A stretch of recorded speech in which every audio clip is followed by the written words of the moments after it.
Good afternoon, students.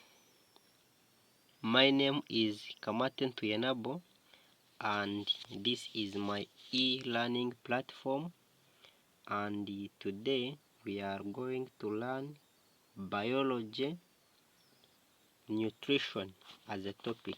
This one is ordinary level, biology, nutrition, and in lesson 1 we are looking at enzymes, factors that affect enzyme concentration. So now today we are looking at feeding in animals, and it is where we stopped in our last lesson. So please subscribe so that you can get all these videos, and also do not forget to click on the bell button that comes after you have clicked on subscribe button, so that you can get all the videos that I upload easily. So now also remember to comment in case you have not understood anywhere, so that you can understand. So today we are going to look at feeding in animals, how feeding is made. Basically we shall look at digestion. So feeding in animals, especially man, it involves digestion, absorption, and metabolism.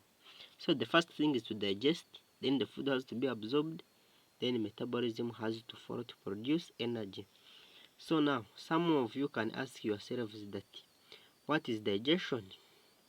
So digestion is the breakdown of complex food compounds into simple soluble food substances that can be absorbed into the blood stream. So in your definition you should be having this word, complex food, breakdown of complex food compounds into simple soluble food substances that can be absorbed into the blood stream. So those are the main keys in this definition. Then absorption is the uptake of digested food into the blood stream. The uptake of digested food into the blood stream is done that we call absorption. Then metabolism, it is the breakdown of stored food to release energy in the body. So for you to release energy, the food that you have taken has to be broken down, and then they have to be broken down to release energy.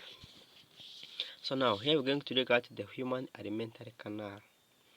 The human alimentary canal, parts of the human alimentary canal. So let me see if I can see the diagram clearly. The diagram is here. So this diagram shows some of the important parts of the animal of the alimentary canal. So as we can see, we have the teeth, the tongue, the epigratis. So epigratis is the one which opens an opening to the esophagus. Then when food reaches the esophagus, it moves down and it goes into the stomach. You can see the parts here. Here we have the liver, here we have the pyloric sphincter muscles, here we have the pancreas. These are the small intestines, this one is here. Then we also have the large intestines. We have the colon, the anal sphincter muscle, the anus, the rectum, the appendix, the duodenum, the pancreatic duct, the bile duct, and then the gallbladder. So those are some of the parts that make up the human alimentary canal. So now we need to understand the processes that are involved during each of the parts. What happens when food reaches there in each of the parts. So now let us first look at the functions of the red body parts. The first one we are going to look at the tongue. So now the tongue, we want to see its function in digestion. So the first thing is that it is used to move food around the mouth. And I know when you are eating, it is the tongue that helps you in moving food around. It also helps in swallowing. When you swallow something, It is the one that helps you so that it can be swallowed safely. Also, it has taste buds to distinguish salt, sweetness, and bitterness. So it has taste buds, what we call taste buds. So now these taste buds, they are there to distinguish salt. When you take salt, you feel that it is salt. Sweetness, for example, when you are eating a sweet, you can easily differentiate between a sweet and salt. Or when something is bitter, you can easily identify it because the tongue has taste buds. So that's how the tongue works. So now we're going to see the epiglottis.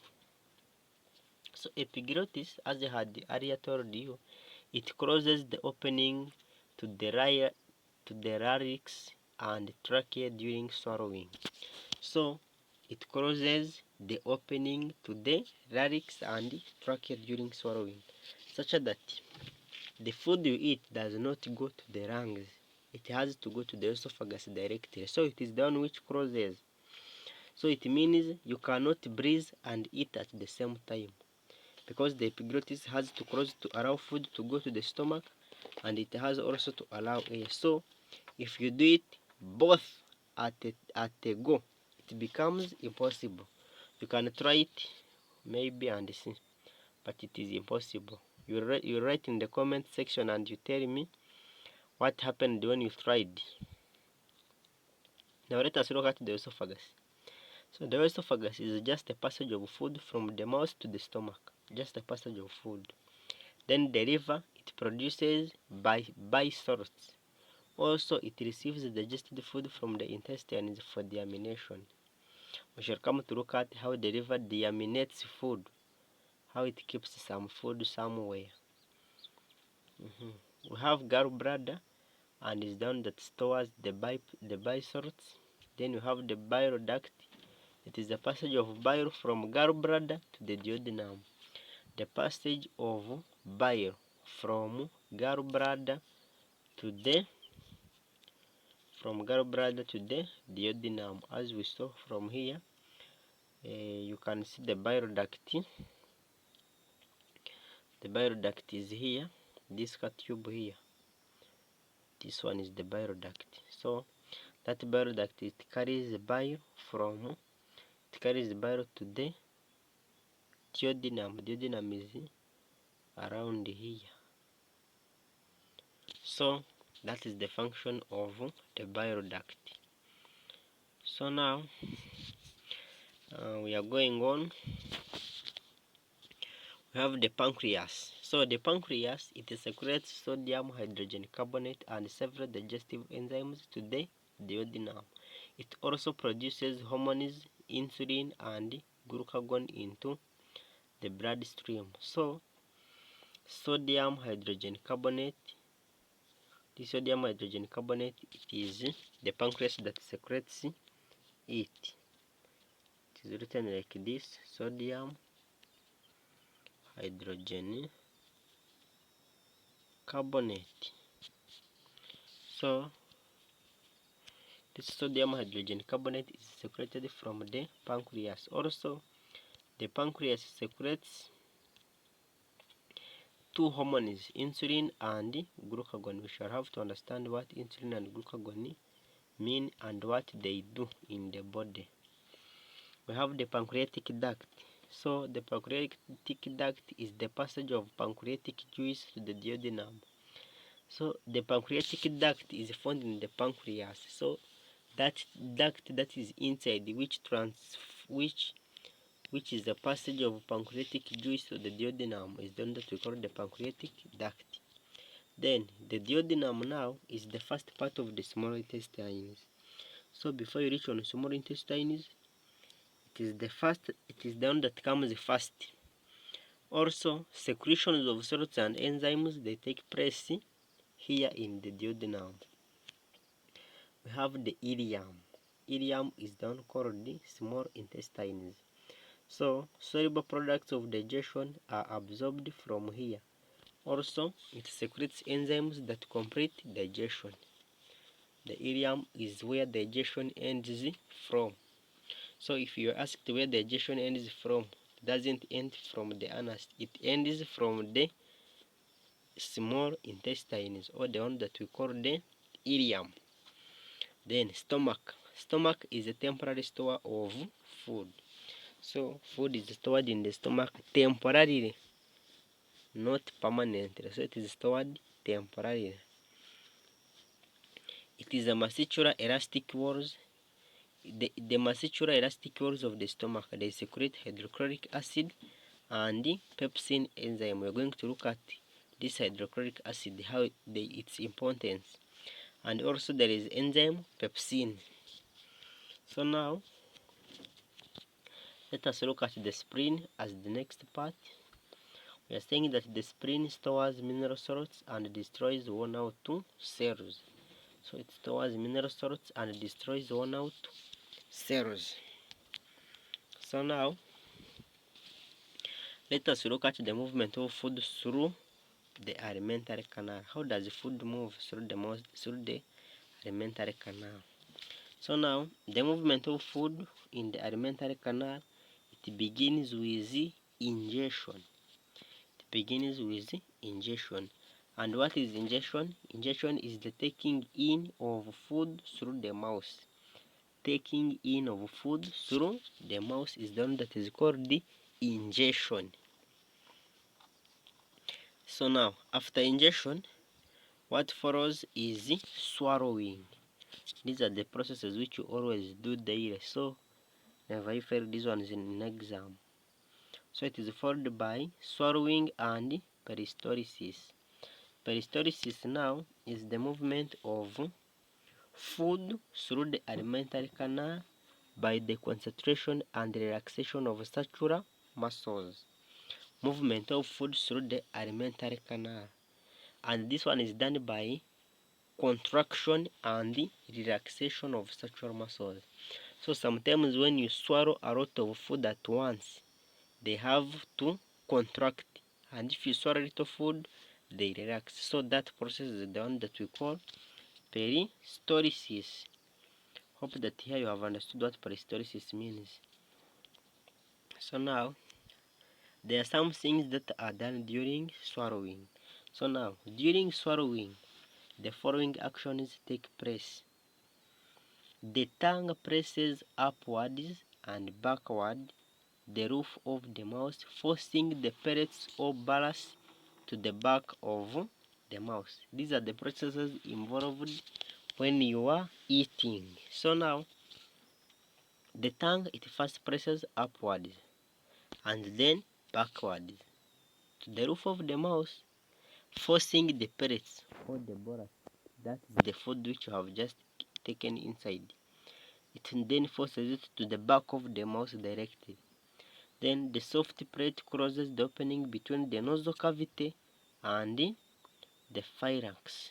So that is the one that closes there, so that food can move safely. Then the opening of the trachea is constricted or is protected by a ring of muscles or a flap of cartilage, the epiglottis.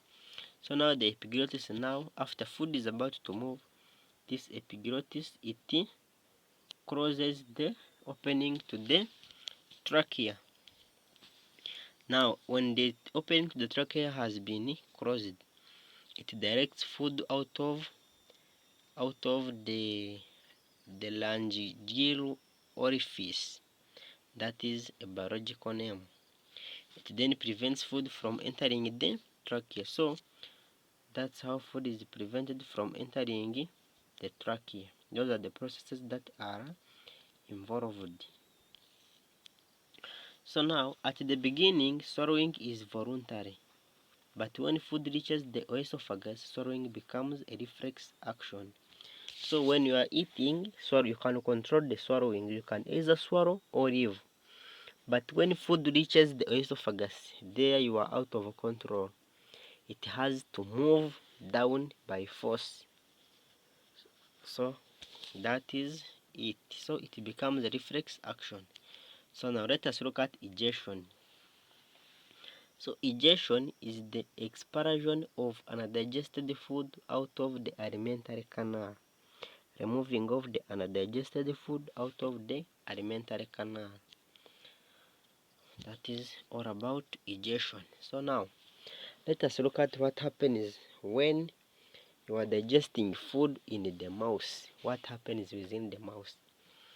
So now digestion, it begins in the mouth by chewing, and chewing helps in mixing food with saliva.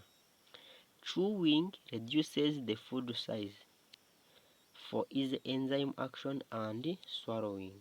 So as you chew your food properly, it becomes very easy for the enzymes to act on them. Then it also increases the surface area for digestion. It means when you swallow, when you chew food very well, it means that the surface area for digestion will increase. Digestion will take place more and more faster. Then now we have an enzyme found in the mouth called enzyme salivary amylase. So enzyme salivary amylase is in the food in the mouth, or it is also commonly known as ptylin. So that enzyme is always in the mouth. So called ptylin. Now this enzyme, it breaks down starch into maltose. It is its role to break down starch into maltose. And in the mouth, saliva with mucus, they lubricate food and make particles stick together so that they can easily be swallowed. So from the mouth, the food goes to the stomach. So now we need to also understand what happens when food reaches the stomach. What actions do take place when food reaches in the stomach? So now, in the stomach, first of all, the stomach walls, they produce what is called gastric juice. So now, this gastric juice which is produced, it contains enzymes pepsin and renin in young ones. So in young ones, they produce renin. And I think we looked at pepsin enzyme in our first lesson of biology. So please, if you never watched lesson 1, you can check on it and understand more about enzymes. So now, pepsin enzyme, it breaks down proteins into polypeptides. So the proteins in food, they are broken down into polypeptides. And renin, it coagulates or clots protein in milk. So as the younger ones eat that milk, there is protein, so it is clotted together by renin enzyme. So that is the first thing that pepsin and renin do. Pepsin converts, or it breaks down proteins to polypeptides, while renin, it clots proteins in milk. The stomach will also secrete hydrochloric acid. They secrete hydrochloric acid in the gastric juice. So now for it, it is forwarding the pH from this range 1.2 to 2.5, which provides the best working degree of acidity for pepsin, and it is the optimum pH for pepsin. We saw what we call the optimum pH in our lesson 1. Hope by now you know it very well. So pepsin works well in acidic medium. Therefore, the hydrochloric acid is to provide a clear medium for the working of pepsin. Also, this hydrochloric acid is important because it activates the inactive pepsinogen so that it can be activated into to form pepsin, and pepsin then breaks down proteins into polypeptides. That is the thing. So now hydrochloric acid has another function. So it kills the disease causing organisms that may come along the alimentary canal with food. So all of those organisms that may come along with food, they are also killed by the acid. Also hydrochloric acid, it converts calcium and iron salts to chlorides, which can be absorbed into the blood stream. So the peristaltic movement of the stomach help to mix food and gastric juice to a creamy liquid called chyme. As as the stomach is moving in different directions, the peristaltic movement of the stomach, it helps to mix food and now the gastric juice. Then these enzymes in the gastric juice and the hydrochloric acid, they begin working on the food, and now that food forms a creamy liquid called chyme. It forms chyme. So now each wave of peristalsis, it pumps a little of the chyme into the duodenum. As it moves a little time, it pushes into the duodenum. Then the pyloric sphincter muscle open and close to allow little chyme escape to the duodenum. That is the role of the pyloric sphincter muscle. Pyloric sphincter muscle. So that's how food is digested within the stomach. So now from the stomach, food goes into the duodenum. So now what happens in the duodenum, we shall come to see that in our next lesson. So in this lesson we have learned the human alimentary canal, the drawing, how food moves like that. Also we have come to see the functions of those parts, each part what it does. We have seen how food moves through the alimentary canal and what happens during swallowing. We have also seen digestion in the mouth, that there is only one enzyme called salivary amylase, or the one that we call ptylin. Also we have seen the digestion in the stomach, what happens in the stomach. We have seen that there are two enzymes, pepsin and renin is in young ones, and they both work in acidic medium. That's why there is HCl that is produced. And we have seen the importance of hydrochloric acid. So now don't miss the next lesson so that we can know what happens in the duodenum. So subscribe onto this YouTube channel and click the bell icon that comes immediately after you have clicked on the subscribe button, so that you can get a notification once the next video is uploaded. And please share with your friends so that they can also enjoy this enjoyable biology. Also like the video. If the video is good, you can like it, and also comment if you have any question or where you have not understood. So have a good day and thanks for watching very much. Subscribe for more lessons.